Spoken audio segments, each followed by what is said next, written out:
Welcome. Today you'll learn how to send a one-time viewed video on WhatsApp Web using your PC with the latest update.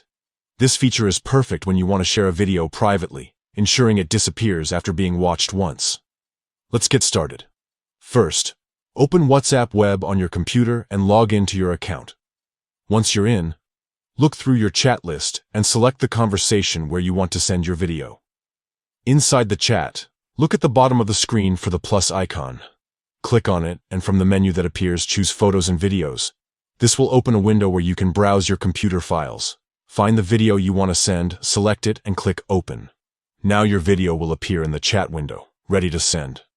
Before you hit send, there's one important step left. You'll see an icon with the number 1 on it, usually at the top right of the video preview.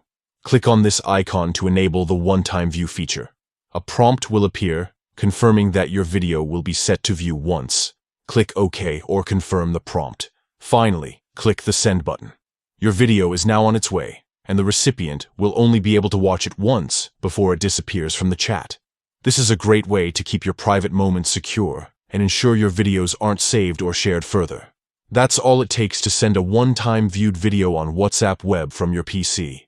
Try it out next time you want to share something personal or sensitive, knowing you have an extra layer of privacy. Thanks for watching, and happy sharing.